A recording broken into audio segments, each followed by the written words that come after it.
প্রচলিত আইন এবং আইন প্রয়োগকারী সংস্থার ক্ষমতার বাইরেও কেউ কেউ তৎপরতা দেখানোর চেষ্টা করেন। এই ধরনের সংঘবদ্ধ যে কোনো আইন বিরোধী তৎপরতাকেই আমরা মব বলে চিহ্নিত করি। আমাদের নেতা দেশনায়ক তারেক রহমান আমাদের প্রধানমন্ত্রীর দায়িত্ব নিয়েছেন এবং একটা অবাধ নির্বাচনের মাধ্যমে দায়িত্ব নিয়েছেন। কোনো ধরনের কোনো বাঁকা পথ, কারচুপি বা কোনো ধরনের কোনো বিতর্কের কোনো স্কোপ নেই। এমনকি এই নির্বাচন সম্পর্কে কোনো মহল, কোনো ব্যক্তি আজ পর্যন্ত প্রশ্ন তুলতে পারে নাই। বাংলাদেশের জন্মের পর এত অবাধ নির্বাচন এবং এত বিতর্কের নির্বাচন কখনো হয় নাই। ফলে তারেক রহমান আজ জনগণের নির্বাচিত জনগণের নেতা। আমরা সেই নেতার নেতৃত্বে আমরা একটা পরিকল্পনা বাস্তবায়ন করতে যাচ্ছি। তিনি বলেছেন আই হ্যাভ এ প্ল্যান। সেই পরিকল্পনা অনেক বিস্তৃত, কিন্তু আমরা অগ্রাধিকার ভিত্তিতে কাজে হাত দিচ্ছি। আমরা নারী অধিকার, প্রত্যেকটা ফ্যামিলিতে কার্ড পৌঁছানো, বেকারদের জন্য কর্মসংস্থান, কৃষকদের জন্য ঋণ মৌকুফ এবং কৃষক কার্ড দেয়া এবং সমাজ বিরোধীদেরকে তালিকাবদ্ধ করা, এই কাজগুলিকে আমরা গুরুত্বের সঙ্গে বিবেচনা করছি। রমজান মাস চলছে, দ্রব্যমূল্যের নিয়ন্ত্রণটাকে আমরা সবচেয়ে বেশি অগ্রাধিকার দিয়ে ক্যাবিনেটে আলাপ করেছি। পর্যায়ক্রমে আমরা অন্যান্য সব কাজে হাত দিব।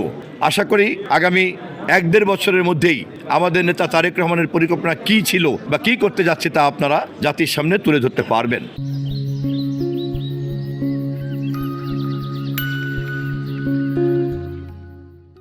আমাদের যে অবকাঠামোগত পরিকল্পনা, যেমন বিশেষ করে সারা বাংলাদেশে 20,000 কিলোমিটারের খাল খনন করার পরিকল্পনা আমাদের আছে।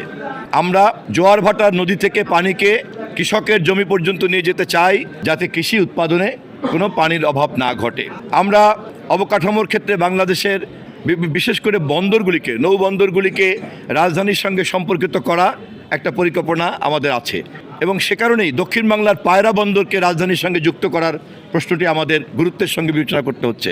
ভাঙ্গা পর্যন্ত, পায়রা থেকে ভাঙ্গা পর্যন্ত আমাদের 4 লেনের রাস্তার কাজ আমাদেরকে নতুন করে আবার প্রক্রিয়া শুরু করতে হবে। আমাদের এই অঞ্চলে ভোলাতে গ্যাস পাওয়া গিয়েছে, আপনারা জানেন, এবং এই গ্যাস যদি পরিপূর্ণভাবে উত্তোলন করা যায় তাহলে শুধু দক্ষিণ অঞ্চল নয়, সারা দেশের অনেক উন্নতির চাহিদা আমরা পূরণ করতে পারবো, জ্বালানির চাহিদা আমরা পূরণ করতে পারবো। তারেক রহমানের সরকারের যে সম্ভাবনা তৈরি হয়েছে এবং জনগণ তার নির্বাচিত সরকারের কাছ থেকে সেবা পাওয়ার যে নিশ্চয়তা তৈরি হয়েছে, এর পিছনে অবদান রয়েছে বাংলাদেশের মানুষের, অবদান রয়েছে আমাদের দেশনেত্রী বেগম খালেদা জিয়ার, যাদের লাগাতার ত্যাগ, তিতিক্ষা, সংগ্রাম আর আন্দোলনের মধ্য দিয়েই বাংলাদেশ আজকে একটি নির্বাচিত সরকারের অধীনে এই সেবাগুলি পেতে যাচ্ছে। ইনশাল্লাহ আমাদেরকে সময় দেন, আমরা নির্ধারিত সময়ের মধ্যে কাজগুলিকে পর্যায়ক্রমে শেষ করব।